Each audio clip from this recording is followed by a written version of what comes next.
Welcome to Sabbatical 101. My name is Bethany Walensky, and I'm an associate professor at Michigan State University. I had a life-changing sabbatical, and I'm on a mission to help fellow academics do the same. This podcast is a resource for all things academic sabbaticals. Each episode will provide you with inspiration and insight into the sabbatical planning process, regardless of your institution, discipline, length of sabbatical, or where you plan to sabbatical. I'm so excited to have you along for the ride. This episode should be landing in your feed just as you're thinking about wrapping things up for the semester. The spring semester at MSU ends pretty early, so I'm recording this after I've already submitted grades and attended the final faculty meeting of the semester. The loose ends are getting tied up, and I'm starting to transition into summer mode. If you're still in the craziness of winding down the semester, I am sending good vibes your way. Like last year, I'm going to take a break from the podcast over the summer. This is episode 54, so if you're worried you'll miss me over the summer, you can always go back and listen to old episodes, and then I'll be back in your feed in the fall. Taking a break from the podcast is one of my commitments to resetting my summer and to scaling back on the number of projects and priorities I work on over the summer. If you're interested in this and you're looking for tools and resources to help you plan your summer with greater intention so you feel really good by the end of it and not disappointed by all that you didn't get done, head into the show notes and take a look at my Summer Reset Workbook. It's only $20, and now is a great time to spend 30 to 60 minutes reflecting on your top priorities for the summer and mapping out a plan that will get you there. This month marks 2 years since I launched my sabbatical coaching business. I recently came across a journal where I wrote down my very first ideas about what my sabbatical program might look like. The journal itself is special. It has a blueberry design on the cover, and it was a gift from my sister sometime in the year after my mom passed away. My mom loved blueberries because she spent her summers as a teen in the Pocono Mountains of Pennsylvania, and a favorite pastime of my grandmother was picking blueberries in the woods. We grew up going to the Poconos in the summer, picking blueberries, playing in the woods, and swimming in the lake. In the years since my mom died, my siblings and I often send each other things we find with blueberries on them. Anyway, the journal I wrote my sabbatical planning ideas in is this blueberry journal.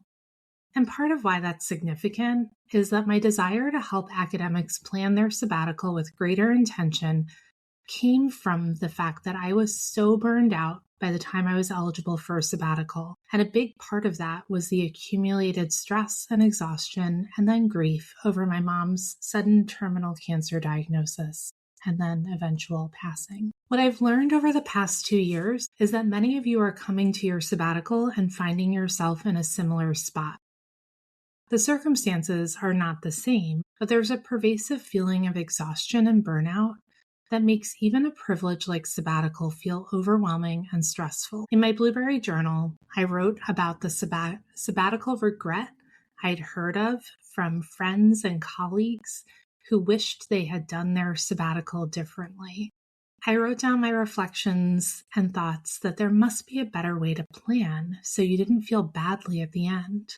I reflected on how hard it can be to switch gears, to slow down and rest, but also about how staying on autopilot during sabbatical often doesn't allow for the rest that I know I needed and so many of you need as well. I also wrote about the different seasons of my sabbatical and what each one offered me personally and professionally, and about the importance of aligning my sabbatical goals with what I really needed to get out of that time, which was rest.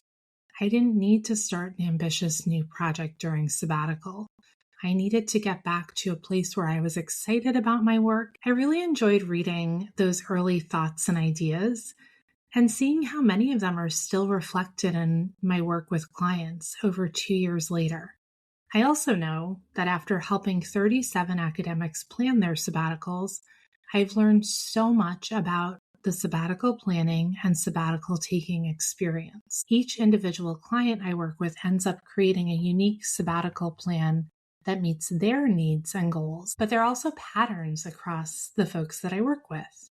So the biggest questions I hear about sabbaticals are, how do I make the most of my sabbatical? How do I create structure during an unstructured time? How can I make my sabbatical feel like a sabbatical if I can't leave town? How much work do I have to do during my sabbatical? How do I set boundaries during my sabbatical? I hear these questions over and over again. Not everyone asks all of them, but they're the constant refrain to people's stress, worry, and wondering about how to plan a good sabbatical. I did write a blog post about these questions, and I'll put a link in the show notes, but I want to just say a few words about each of those questions right now.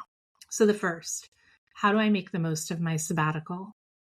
This one makes sense, right? You've worked so hard to get the job you're in, to get to the point where you can earn a pre-tenure or post-tenure sabbatical. You have this moment, you know it's a privilege. The worry is, what if I waste it? And a big part of that worry comes from the fact that we don't get a lot of explicit information about how we're supposed to use the time. Most of the information comes from your institution, I think, and that's usually about how are you going to prove that you use the time well. And what your institution is concerned about is your scholarly productivity. And I'm not saying that we shouldn't be concerned with this, but your institution is not thinking about you as a whole person. And sometimes, and for many of us, in order to get to a place where we can be productive scholars, we have to actually scale back first, and we need to rest, and we need to take care of ourselves. So the work I do with clients is focused on figuring out what is most important for you right now? What is the top priority? And then we answer that question, how do I make the most of my sabbatical, through an individualized lens.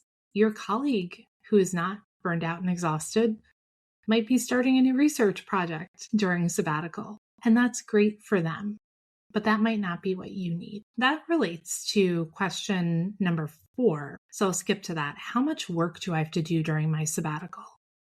Again, I think often people feel like there needs to be a big project that defines sabbatical. And I just don't think that this is the case. A productive sabbatical can look a lot of ways, and it's not just about having a big product at the end, right? It doesn't have to be, I wrote a book, or I wrote a book proposal, or I published 2 articles. Sometimes the most productive use of your sabbatical is reading and thinking and planning for the next project, or trying to figure out what is inspiring me right now. What are the interesting questions? So I don't think there is any clear answer about how much you have to do during a sabbatical or what that needs to look like. Again, the right amount of work for you is going to depend on what you need to get from your sabbatical. Another big question is how to create structure when you have an unstructured time. Now, some people don't struggle with this, and they like having an empty calendar that's wide open, and that's great. Personally, I am pretty routine oriented, and I know that for my sabbatical, I really wanted to make sure that I didn't either just kind of like lay on the couch the whole time and feel terrible, or just work, 8 hours a day and then have my sabbatical feel basically like normal work, but without teaching and committee meetings. So I have lots of ideas on my blog and in podcast episodes about how to create different kinds of rhythms and routines. If you're a person who needs some structure, I think the lowest point of entry for this is just to ask yourself, when do I do my best work? For many people, it's during the mornings, but it could be that you're, a night person. And so your best hours are 7 to 10 p.m. What I would try to do is reserve time each day for heavy cognitive load work and use your best hours of the day for that. So that's just a first step you could take to create structure. I have so many more ideas on the blog and the podcast that you can check out. Related to that is this question of, how do I actually make it feel like a sabbatical? Many of my clients have caregiving responsibilities. And so there's going to be a daily routine in place that is very similar to when they're not on sabbatical. So again, they may not be going to campus, they don't have to teach or go to meetings, but there's still daycare drop-offs, school drop-offs.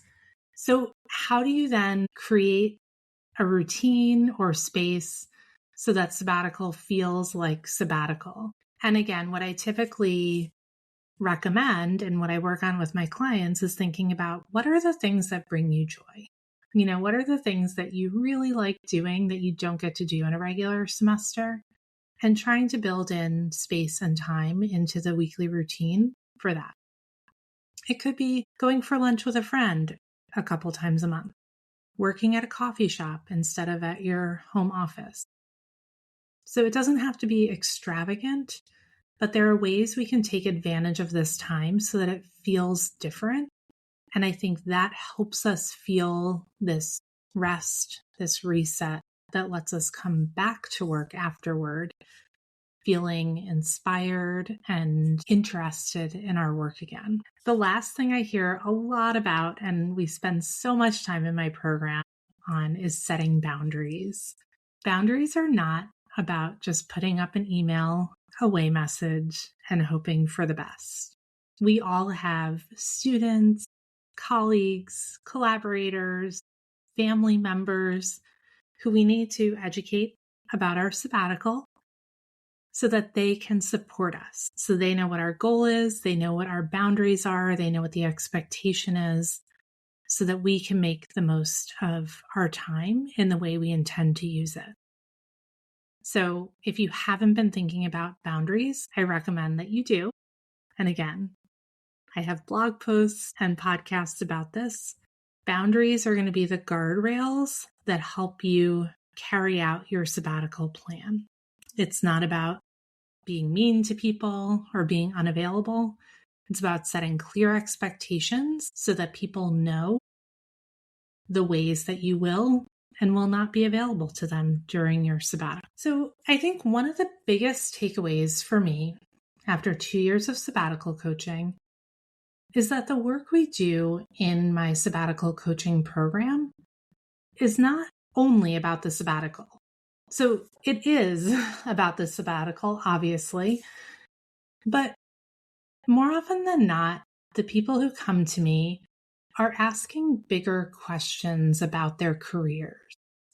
The sabbatical is an inflection point where people start to wonder if they're spending their time on the right things and whether they might want to approach their work differently. Sometimes it's about the topic of their scholarship, but more often than not, it's about their work habits and routines. So I think it's kind of interesting that in a lot of cases, the sabbatical becomes this container for thinking about, what does my career look like right now? And often it's about work-life balance or kind of how much people are on email, how many different projects they're entangled in. The sabbatical becomes the container for thinking about those things. And it also becomes an opportunity to try out different patterns and habits. So it's just really interesting to me.